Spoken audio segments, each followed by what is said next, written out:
Jadi yang unequal variance, asumsinya kita nggak tahu. Nah, terus habis itu kita select variabel yang kita gunakan. Nah, misalkan variabel satunya di sini, oke, metode konvensional. Variabel duanya di sini metode baru, oke. Hipotesisnya 0, outputnya kita atur di sini, oke. Nah, kalau udah kita klik oke. Nanti dia akan generate outputnya.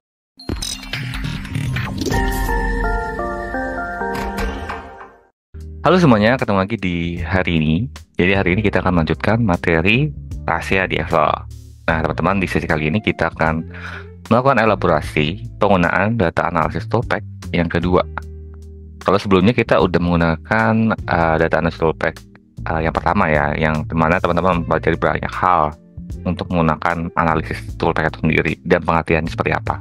Nah, sekarang di sesi kali ini kita akan coba elaborasi tools lainnya seperti kayak random number generation, histogram, terus ANOVA, t-test dan sebagainya kita akan coba gunakan. Termasuk nanti kita akan coba lihat implementasi seperti apa sih sebenarnya di Excel-nya sendiri, dan teman-teman bisa loh dibanding teman-teman menggunakan SPSS gitu ya, teman-teman bisa menggunakan Excel untuk melakukan analisis kayak t-testnya, jadi uji perbedaan data gitu ya, terus ada uji seragaman data itu sendiri dengan ANOVA dan beberapa tes lainnya yang ada disediakan di Excel dan teman-teman bisa gunakan gitu ya. Jadi hari ini kita akan elaborasi hal tersebut gitu ya di 2 poin utama yang mana hampir sama kayak di data analysis toolpath di minggu lalu, yaitu kita akan berkenalan dengan data analysis toolpath itu sendiri. Jadi aku cuma intro dikit aja karena detailnya udah bahas di sesi sebelumnya di minggu lalu. Terus kita akan masuk ke fitur yang dapat digunakan, tapi fitur yang kedua gitu ya, yang bisa kita lihat untuk implementasi seperti apa. Oke, nggak usah lama lagi, mari kita coba explore untuk sesi kali ini. Yuk kita explore. Sesuai pengertiannya, data analysis toolpath itu tujuannya adalah untuk menemukan informasi yang berguna di dalam data dan menarik kesimpulan ada mendukung pengambilan keputusan. Artinya apa? Dengan menggunakan data analysis toolpath, teman-teman bisa melakukan analisis data itu lebih simple. Tidak memerlukan berbagai rumus, tinggal klik input datanya, apa yang mau digunakan, klik OK, nanti langsung keluar outputnya. Nah, data analysis toolpath itu sebenarnya ada di data, gitu ya, teman-teman klik data di sini. Terus diklik data analisis. Nanti ntar itu ada berapa environment data analysis toolpath yang bisa teman-teman gunakan. Nah, kalau misalkan teman-teman mau mengaktifkan untuk versi yang di MacBook gitu ya, itu bisa diklik analysis tool gitu ya, di bagian pengaturan, di preference gitu ya, di analysis tools, terus bagian analisisnya dicentang gitu ya, agar data analisisnya muncul seperti itu. Ataupun teman-teman bisa klik di sini gitu ya, analysis tool juga yang sama, terus diklik uncheck data analysis, nanti itu juga muncul. Jadi bisa pakai preference ataupun bisa pakai seperti ini. Nah, di dalam data analysis toolpath itu ada beberapa hal ya, aku nggak bahas semuanya gitu ya. Sesi sebelumnya di pertemuan 23 itu aku bahas deskripsi statistik, correlation, dan regression gitu ya. Salah satu tools yang sering banget digunakan bagi orang awam untuk melakukan penggalian dari deskripsi data itu sendiri gitu ya. Terus hubungan antar datanya, terus habis itu membangun regresi dari beberapa data yang kita gunakan. Nah, di sesi kali ini kita ada 4 hal, yaitu kita akan menggunakan t-test gitu ya. Terus habis itu ada ANOVA, kemudian histogram, dan berikutnya adalah random number generation. Nah, range sampling nggak aku angkat di sesi kali ini, namun nanti kita akan masuk ke use case yang mana menggunakan data analysis toolpath gitu ya.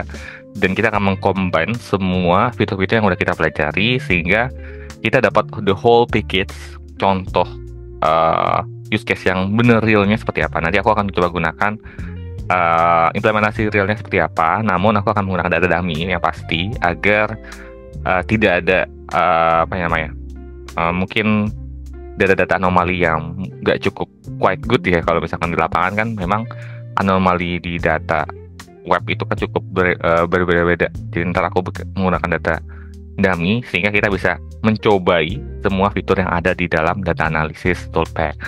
Nah, sesuai tadi yang aku bilang, kita kali ini kita akan mencoba t-test, ANOVA, histogram, dan random number generation. Mari kita coba bahas satu persatu, mulai dari pengertian, contoh praktisnya seperti apa, indikator yang perlu kita ketahui apa, dan bagaimana menggunakannya. Mari kita coba lihat satu persatu. Mulai dari t-test terlebih dahulu. T-test itu sesuai namanya, yaitu metode statistik untuk membandingkan nilai rata-rata dua kelompok data. Gitu ya. Nah, kalau misalnya teman-teman perhatikan, di dalam data analysis toolpath itu ada beberapa poin. Ada pair to sample for means, to sample assuming equal variance, to sample assuming an equal variance. Apa sih bedanya gitu ya? Di sini aku sebenarnya kalau misalnya teman-teman perhatikan di sebelah kiri aku udah jelasin. Yang pertama ada t-test pair to sample for means. Artinya apa? Ini adalah data berpasangan. Ada before sama after. Contohnya teman-teman mau lihat apakah ada perbedaan berat badan sebelum misalkan teman-teman diet gitu ya. Diet sebelum diet sama setelah diet. Nanti mau lihat perbedaannya beda atau enggak gitu ya. Nah, itu bisa teman-teman gunakan. Karena memang kan secara sampelnya sama seperti itu. Yang kedua, to sample assuming equal variance. Nah, ini adalah untuk dua kelompok independen dengan asumsi variasinya sama. Misalkan menghitung hasil tes dari dua kelas yang berbeda di dalam satu sekolah gitu ya. Asumingnya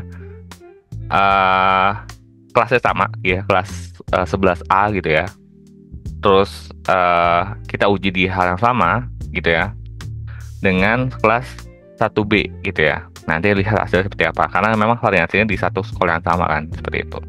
Yang ketiga adalah to sample assuming unequal variance. Artinya untuk data dua kelompok yang independen dengan asumsi variasinya berbeda. Nah, ini biasa digunakan kalau misalkan teman-teman nggak yakin nih ini variasinya sama atau enggak, dan ini lebih aman jika teman-teman nggak yakin dengan variasinya seperti itu. Itu dari sisi t-test. Nah, sebenarnya contoh-contoh praktisnya seperti apa sih sebenarnya, dan apa indikator yang perlu teman-teman ketahui? Pertama itu ada indikator hasilnya. Indikator hasilnya ketika nanti digunakan itu ada p-value kurang dari alpha, yaitu artinya tolakan 0, terdapat perbedaan signifikan. P-value lebih besar dari alpha, tolak terimahan 0, tidak ada perbedaan signifikan gitu ya. T-stat itu artinya semakin jauh dari 0 itu semakin signifikan perbedaannya. Jadi contoh misalkan 0 ke minus 1000, artinya data sebelumnya misalkan kita ada punya data A sama data B. Kalau minus itu data A itu lebih berbeda jauh dengan data B. Itu contoh seperti itu. Kalau misalkan positif itu data B. Jadi kebalikan aja sebenarnya. Ya, contoh praktisnya adalah teman-teman bisa melakukan evaluasi efektivitas metode pengajaran gitu ya. Misalkan teman-teman mau lihat nih evaluasi dengan apa? Dengan hasil ujian dari siswa-siswanya. Nah, teman-teman menggunakan dua metode pengajaran. Pertama, misalkan menggunakan sampel. Yang kedua, nggak menggunakan sampel. Lesnya kayak gitu.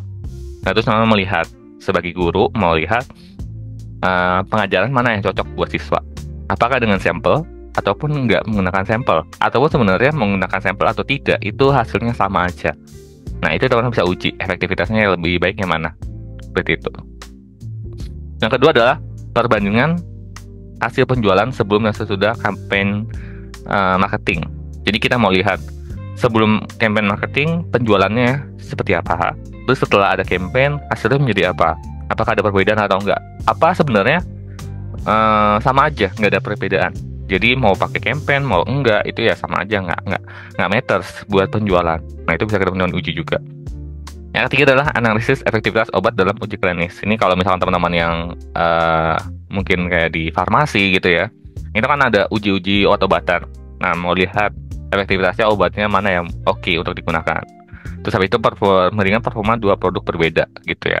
Biasanya ada produk dalam satu brand yang sama gitu ya, cuma yang rasanya berbeda nih. Yang satu rasa sapi panggang, yang rasa rumput laut. Nah, mau lihat secara penjualan kayak gimana antara dua produk tersebut. Walaupun diproduksi yang sama, cuma dua rasa doang yang berbeda seperti itu. Jadi mau lihat outputnya seperti apa, seperti itu. Nah, ini indikator-indikatornya. Nah, kalau misalkan di flow-nya di Excel tuh seperti apa sebenarnya?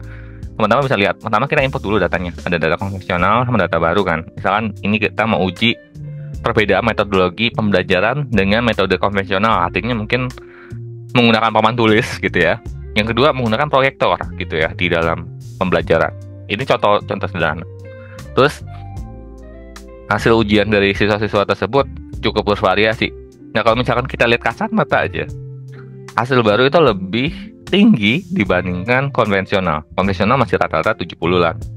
Tapi kalau misalkan baru udah mulai rata-rata 80 lebih lah. Nah, kalau misalkan kita nggak yakin dengan variansinya itu dia sama atau enggak, kita bisa pakai unequal variance gini ya. Kita klik OK. Nah, kita masukin variabel 1. Yang variabel 1 yang ini, konvensional. Terus masukin variansi 2 yang baru. Oke. Nah, labelnya kita cek karena kita ngeklik sampai atas kan. Jadi ntar labelnya itu akan dibaca sebagai label yang paling atas. Nah, hipotesis minnya diferensinya 0 karena asumsi rata-rata awalnya nggak berbeda. Jadi kita buat 0 gitu ya. Terus alfanya 0,05. Terus outputnya kita bisa atur mau posisinya di mana. Misalkan di A19 ya udah kita taruh. Ntar dia akan ketika klik OK, dia akan keluarin output seperti ini. Jadi ada minnya, varian, observationnya, hipotesis min difference-nya ini sesuai yang kita input tadi 0 gitu ya. Degree of freedom-nya gitu ya. Di start one tile,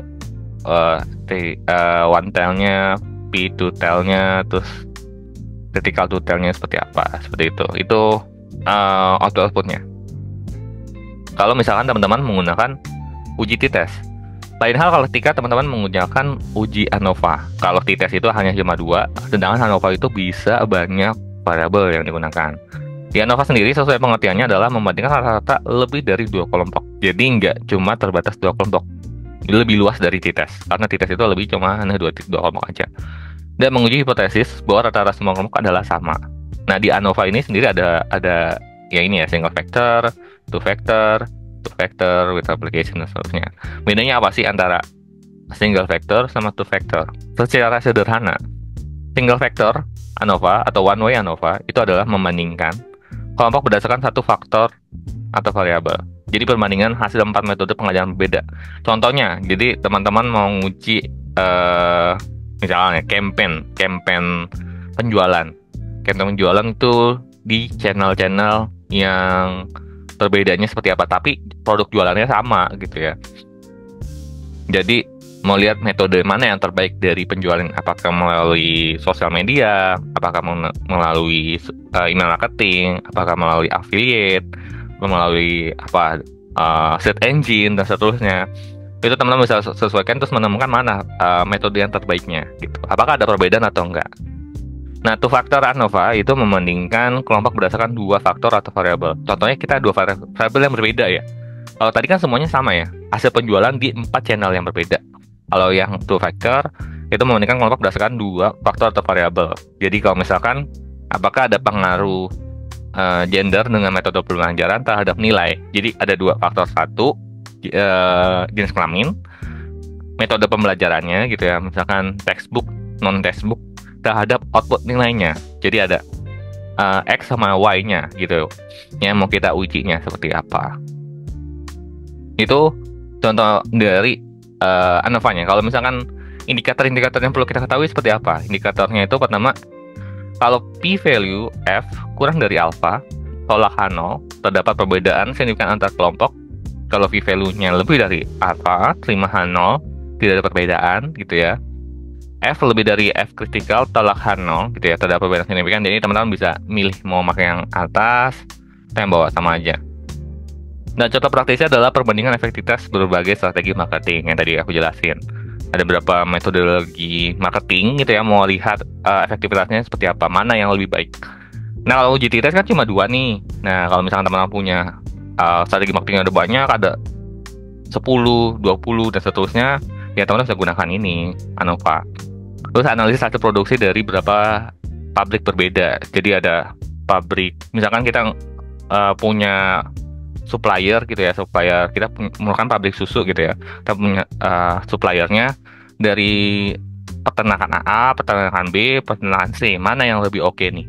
Dari sisi efektivitas pengolahannya. Contohnya seperti itu. Jadi dilihat dari kadar gula atau kadar apa yang mau kita uji.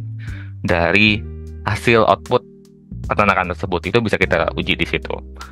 Terus habis itu pengujian berdasarkan hasil dari beberapa metode pengobatan. Itu bisa dilihat juga kayak misalkan dikasih sirup, dikasih obat tablet, terus dikasih apa lagi?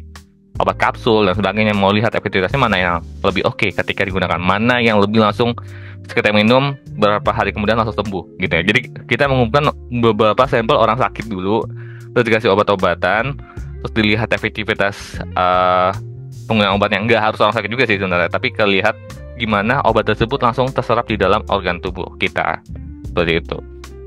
Terus habis itu evaluasi performa tim dari berbagai departemen. Jadi ada berapa departemen ya? Ada departemen IT, akuntansi gitu ya. Terus akunting. Terus habis itu ada departemen produksi dan seterusnya kita uji. Dilihat efektivitasnya seperti apa dari masing-masing grup tersebut, seperti itu. Nah kalau misalkan diimplementasinya teman-teman, ini contoh kayak kita punya campaign-nya, terus ada output penjualannya kayak gini. Nah terus kita tinggal klik single faktor karena memang kita nggak menguji dua variabel kayak gender, terus habis itu apa namanya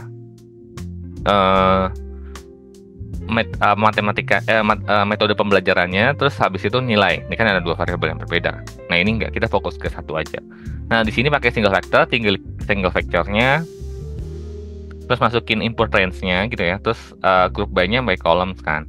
Terus habis itu label inverse row, terus sama output, udah tinggal klik oke. Tadi akan generate outputnya seperti yang sebelumnya di t-test gitu. Itu kalau misalkan t-test sama ANOVA secara granularity sama gitu ya. Dua-duanya memang menguji beberapa variabel. Cuma kalau misalkan t-test cuma 2, ANOVA bisa berapa variabel yang diuji. Nah di lain sebagainya kita ada namanya random number generation. Nah sesuai namanya random number generation, it mean teman-teman nge-create nilai acak gitu ya. Nilai acak berdasarkan distribusi atau ketentuan tertentu gitu ya. Yang dimana data dummy ini bisa teman-teman gunakan untuk melakukan simulasi, sampling, dan pengujian gitu ya. Ini akan kita coba run through nanti digabung dengan membangun histogram gitu ya. Nanti kita lihat implementasi seperti apa sih. Nanti dalam random number generation itu ada beberapa indikator. Pertama itu ada uniform dulu ya. Uniform yaitu semua nilai memiliki probabilitas sama. Jadi teman-teman nentuin batas bawah sama batas atasnya gitu ya. Kalau normal itu berdistribusi berbentuk lonceng, jadi berdistribusi normal gitu ya. Nentuin mean-nya, rata-ratanya, terus standard deviation-nya. Terus habis itu ada Bernoulli, yaitu distribusi biner gitu ya. Jadi kita tentuin probabilitas suksesnya berapa, terus binomial, jumlah sukses dalam jumlah percobaan. Jadi kita nentuin suksesnya berapa dan itemnya berapa ada percobaannya. Poison itu kejadian dalam interval waktu atau ruang tertentu. Jadi atur rata-rata kejadiannya. Nah nanti kalau misalkan mau gunakan random number generation, teman-teman tinggal klik yang ini, diklik, terus klik OK. Nanti ntar sesuaikan distribusi mana yang mau digunakan, uniform kah, normal kah, Bernoulli kah, binomial kah, Bayesian, dan seterusnya. Banyak sih, ini nggak cuma sebatas 5 ya, ada discrete, terus ada stasional dan sebagainya, itu banyak banget nanti ini. Ini yang umumnya biasa digunakan oleh beberapa orang ketika menggunakan random number generation. Ini baru random number generation. Berikutnya adalah histogram. Histogram itu mempresentasikan grafis dari distribusi frekuensi data dengan menambahkan seberapa sering nilai-nilai berada dalam range tertentu. Jadi contoh misalkan kita ada 5 ya, 5, 6, 7, 10 gitu ya. Nah histogram tuh kayak gini. Jadi nanti ntar kita bikin kelompok. Jadi bin 1 itu 5 sampai 6. Berarti di sini ada 2 kan? 2 item. Terus yang bin 2 itu 7 sampai 10, 2 item juga. Gitu. Jadi nanti dia bikin potongan-potongan kue dari data-data yang kita butuhkan. Jadi kita bisa tentuin binnya berapa aja. Nah, komponen histogram itu ada pertama bins, yaitu interval nilai yang dikelompokkan, frekuensi, jumlah observasi di dalam setiap binnya, terus kumulatif persentase kumulatif observasi. Nanti aplikasinya seperti apa? Aplikasinya misalkan teman-teman mau lihat analisis distribusi nilai ujian siswa seperti apa. Jadi pada ngumpulnya di mana sih rata-rata skornya, itu bisa kita lihat. Terus habis itu evaluasi distribusi harga produk. Jadi harga produk tuh di pasaran, misalkan teman-teman melakukan web scraping, di e-commerce gitu ya. Terus habis itu di mappingin harga rata-rata penjual tuh menjual harga produk yang teman-teman perlukan itu berapa gitu. Misalnya teman-teman menjual parfum, let's say kayak gini ya, parfum teman-teman mau jual ya, parfum ini teman-teman mau hargai berapa gitu ya. Misalkan di pasaran harga mulai dari 50.000 sampai di 70.000. Nah, mayority di harga berapa? Di 65.000. Nah, teman-teman bisa pilih itu untuk lebih bersaing. Contohnya seperti itu. Terus habis itu analisis data rating kepuasan pelanggan. Nah, lihat secara histogram orang-orang tuh ngerating produk kita tuh berapa. Jadi nggak menghitung rata-rata ya, misalkan dari 1 sampai 10 gitu ya. Terus karena kita ngitung rata-ratanya 7. Namun ketika kita ngebuat histogram gitu ya, ternyata lebih banyak scoringnya di 5 gitu ya. Jadi bisa kita lihat nih 5-nya ini kita bisa jadi use case-nya kita melihat observasi lebih dalam, kenapa sih orang milih 5. Jadi catatannya apa aja, misalkan di layanannya customer-nya kurang ramah gitu, atau misalkan produknya tidak mencerminkan apa yang dijual. Contohnya seperti itu contoh sederhana. Yang keempat adalah visualisasi distribusi waktu pengerjaan tugas. Jadi kayak misalkan kita dikasih task gitu ya, melihat pengujian, terus kita lihat berapa lama kita mengerjakannya, seperti gitu ya. Oke, di sesi kali ini kita akan menggunakan data dummy dalam exercise kita gitu ya. So far kita nggak punya pakai dataset yang dedicated untuk sesi-sesi data analysis toolpack, termasuk nanti mungkin di minggu depan aku akan coba bikin use case yang mana nanti kita bisa lakukan penggabungan dari seluruh pembelajaran kita di data analysis toolpack, dengan kita bisa implementasinya lebih clearance ketika di lapangan seperti apa. Oke, nggak usah berlama lagi, mari kita coba explore untuk sesi kali ini di Excel. Yuk kita explore. Oke, ini adalah dataset yang kita gunakan di Excel. Jadi use case-nya ada 3. Ada case 1, aku singkat CS1, case 2 di CS2, case 3 di CS3. Kita akan selesaikan step by step dari pertama 2 dan 3. Nah, bagi teman-teman yang mau akses gitu ya materi Excel-nya, ini aku ada repository-nya. Teman-teman bisa akses di information di publication di YouTube gitu ya. Di situ aku ada kasih link yang mana kontennya itu akan merujuk ke web base-nya aku untuk teman-teman akses channelnya. Terus di situ bisa lihat dataset yang bisa digunakan seperti itu ya. Itu. Jadi ada setiap tanggal itu ada datasetnya, setiap tanggal ada datasetnya, dan bisa teman-teman exercise untuk mencobanya seperti itu. Oke, kita akan mulai dari case 1. Di case 1 adalah kita akan melakukan uji t-test. Aku bacain soalnya dulu ya. Jadi soalnya adalah lakukan perhitungan dari data di bawah ini untuk menjawab pertanyaan berikut. Tentukan hipotesis dari hasil ujian dari 2 metode berbeda. Jadi ada metode konvensional sama metode baru. H0 tidak ada perbedaan nilai rata-rata antar kedua metode gitu ya. H1 metode baru menghasilkan nilai rata-rata yang lebih tinggi. Catatannya adalah nilai signifikansinya adalah alfa 0,05 dan asumsi awal tidak ada perbedaan antar kedua metode gitu ya. Ini asumsi awal, makanya nanti kita bikin min-nya adalah 0. Nah, caranya adalah teman-teman kita ini yang mungkin biasanya kalau di awal itu kan masih di home kan. Nah, teman-teman klik data gitu ya. Terus klik data analisis. Nah, di sini kita pilih uji t-test. Nah, uji t-test kita pilih yang unequal variance. Asumsinya kita nggak tahu. Nah, terus habis itu kita select variabel yang kita gunakan. Nah, misalkan variabel satunya di sini, oke, metode konvensional. Variabel 2-nya di sini metode baru. Oke. Hipotesisnya 0, outputnya kita atur di sini. Oke. Nah, kalau udah kita klik oke. Nanti dia akan generate output yang kita perlukan. Nah, di sini ada t-test sample assuming an unequal variance. Nah, secara min aja dulu ya. Ini berbeda ya, antara konvensional dengan metode baru. Namun secara variansinya sama kan, gitu ya. Jadi sebenarnya kita bisa milih yang atas sebenarnya, yang ini nih, equal variance. Namun kalau mau cari amannya klik unequal variance. Oh yaudah, kita klik itu. Terus observationnya 15 data keduanya. Terus hipotesisnya minnya 0. Terus degree of freedomnya ada 28. Nah, secara start ini kita dapat minus 4,9. Artinya metode konvensional itu lebih berbeda jauh dengan metode baru. Kalau minus itu di sebelah kiri ya, jadi metode konvensional. Nah, kalau misalkan kita lihat dari T critical dari tutelnya, kalau misalkan sesuai pengertiannya, kalau misalkan dia lebih besar, t-testnya lebih besar daripada T critical, artinya kita akan melakukan tolak A0. Berarti kita akan jawab output dari t-test ini adalah tolak, karena memang ada perbedaan significance antara dua data, antara metode konvensional dengan metode baru. So, karena ada perbedaan, berarti kita akan tolak dari H0. Jadi di sini kan tidak ada perbedaan kan, berarti kita menerima H1, metode baru menghasilkan nilai rata-rata yang lebih tinggi, karena lihat dari min aja juga udah tinggi kan, seperti itu. Nah, didukung dengan t-statnya 4,9, lebih besar dari 2,04 gitu ya. Jadi kita di sini jawabnya tolak, seperti itu. Itu di case 1. Di case 2, kita akan masuk ke namanya analysis of variance. Di analysis of variance, aku bacain soalnya dulu. Dilakukan perhitungan dari data di bawah ini untuk menjawab pertanyaan berikut. Apakah terdapat perbedaan signifikan antar channel marketing? Dengan indikator H0, rata-rata penjualan semua channel adalah sama. A1, terdapat perbedaan signifikan dalam rata penjualan antar channel. Dan catatannya adalah nilai signifikansinya adalah alpha-nya 0,05, seperti itu.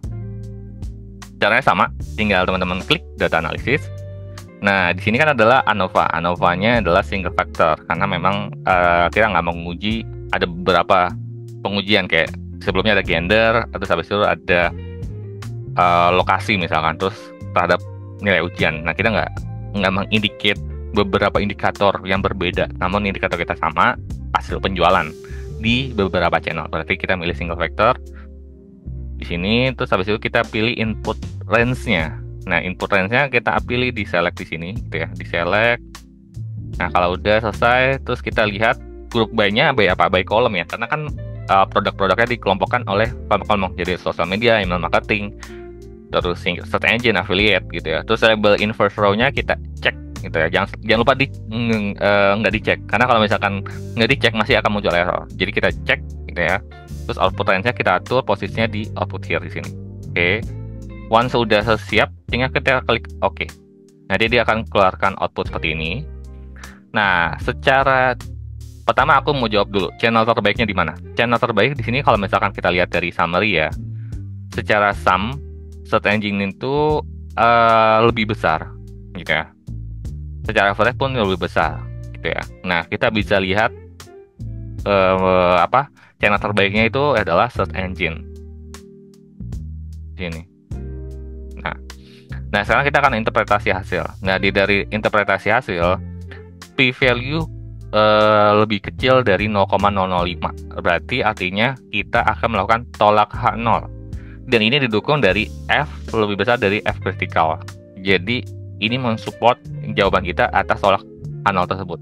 Nah mungkin teman-teman dengernya maksudnya apa sih, Kak? Itu p-value kurang dari 0,5, terus F kurang dari F lebih besar dari F critical, itu maksudnya apa? Nanti teman-teman coba elaborasi lagi ya di internet, pengertian dari ANOVA itu sendiri seperti apa, bagaimana mengujinya, apa yang dikatakan tolak atau terima. Sebenarnya aku tadi di PPT udah nge-state. Jadi kalau misalkan teman-teman agak nggak paham, balik lagi ke PPT, itu aku udah jelasin indikator-indikator yang digunakan di ANOVA sama di test itu apa untuk menyatakan bahwa itu tolak atau terima H0, seperti itu. Nah, kalau misalkan dari interpretasi hasil ini berarti kita tolak. Jadi kita melihat bahwa ada perbedaan antar channelnya, gitu ya. Itu dari case 2. Kita akan lanjut ke case 3, yaitu case terakhirnya kita di sini. Nah, di sini aku bacain soalnya. Jadi kita akan mengimplementasikan histogram dan random number generation. Di soalnya adalah lakukan perhitungan analisis di bawah ya, atas ya, analisis atas, tentukan buat data dummy dengan rata-rata penjualan dari 10 simulasi, di mana distribusi normal, min-nya 100, standar deviation-nya 15, dengan random seed-nya 5, gitu ya. Buatkan histogram atas data di atas. Kenapa random seed itu harus diinisiasi? Karena biar setiap di generation, random number generation itu nggak berbeda-beda. Jadi ketika teman-teman mau replicate ke yang lain, itu akan selalu sama. Contohnya misalkan, random number generation-nya 10, 10, 10. Misalkan ini random seed-nya 1. Tapi ketika teman-teman nggak initiate random seed-nya gitu ya, di sini akan jadi 15, 10, 10. Terus ganti ketika dijalanin lagi jadi 12, 10, 15. Jadi dia akan berubah-ubah. Tapi ketika kita initiate-nya 1 terus ya random seed-nya. Jadi nanti pertama 10, 10, 10, nanti berikutnya juga satunya 10, 10, 10. Mau berapapun teman-teman melakukan iterasi, jawabannya outputnya akan selalu sama. Seperti itu gunanya random seed-nya. Nah, cara kita buat klik data analysis, kita akan mulai dari random number generation. Kita klik random number generation. Nah, ini adalah distribusi normal ya, karena datanya kita punya rata-rata penjualannya adalah 100, standar deviasinya adalah 15 ya. Terus random seed-nya 5, random number-nya 10. Nah, kita outputnya kita tepatkan di sini. Oke. Once sudah ini, kita klik OK. Udah kan? Nah, teman-teman bandingin dengan kalau misalkan kita nggak menggunakan dengan tanpa menggunakan item-itemnya. Jadi misalkan di sini aku nggak pakai seed-nya lah. Di sini aku taruh di sini. Terus outputnya aku taruh di sebelah sini, ya. Tuh, dia akan berbeda kan? Terus kalau aku jalani lagi terusnya juga akan beda. Tapi ketika aku tulisnya random seed-nya 5, jadi dia yang diambil itu selalu sama. Jadi kalau misalkan aku ini kan aku random generation, terus aku ambil 5 lagi di sini. Random seed-nya aku 5. Ini terus aku taruh di sini. Tuh. Ya, di outputnya. Tuh, sama selalu kan? Gitu. Itu gunanya random seed. Jadi akan selalu sama ketika di randomize. Walaupun namanya random generation, tapi kita bisa atur kerandomannya. Nah, di soal pertama adalah berapa nilai tertinggi. Nilai tertinggi kita bisa hitung dari mana? Dari max kan. Menggunakan rumus max. Nah, di sini ada bulatkan 2, berarti kita gunakan round dulu. Terus kita ambil max-nya di sini. Oke, terus diambil bulatannya 2. Udah. Seperti itu. Oke, sekarang kita challenge untuk ngebangun histogram dari data yang kita miliki. Oke, pertama kita akan men-select di sini. Ya, di sini ada histogram, kita klik histogram. Nah, terus kita lihat inputnya dulu. Inputnya kita select di sini, frekuensi. Terus kemudian kita initiate bin-nya. Ya. Oke, terus kita atur outputnya di sini. Outputnya kita taruh sini. Dan once udah siap ya, terus kita cek ya. Di sini sebelumnya kan nggak keancek nih. Kita lihat Pareto, kumulatif sama chart outputnya. Kita klik OK. Nah, nanti dia akan ngebangun histogram seperti ini. Ya, di sini ada histogramnya seperti apa, kumulatifnya. Nah, pertanyaannya adalah frekuensi paling sedikit pada bin berapa? Bin berapa kalau misalnya teman-teman lihat? Bin 50 di sini ya. Karena yang lainnya ada 2, 3, 3, 1. Sama more sih sebenarnya. Tapi karena more itu kan nggak tahu ya binnya berapa. Nah, di sini kita pilih 50 di sini. Oke, gitu. Cukup mudah bukan implementasinya? Nanti teman-teman bisa implementasi sesuai use case-nya teman-teman, dan aku harap bisa digunakan bagi teman-teman mahasiswa ya. Karena memang kan kebanyakan teman-teman mahasiswa menggunakan ujian OVA, uji T-test untuk implementasi ujiannya. Dibanding teman-teman menggunakan SPSS, biasanya kan ada license yang harus dikeluarkan gitu ya. Dengan menggunakan Excel, teman-teman bisa meng-absorb metode yang sama halnya dengan SPSS gitu ya untuk penggaliannya. Cuman bedanya kalau di SPSS kan teman-teman bisa menghasilkan output grafiknya dan lebih detail, tapi kalau di Excel ini lebih fokus ke output yang mau kita uji aja seperti itu. Oke, sekian dulu untuk sesi kali ini. Semoga bermanfaat dan sampai ketemu di sesi selanjutnya, dan sampai jumpa. See ya.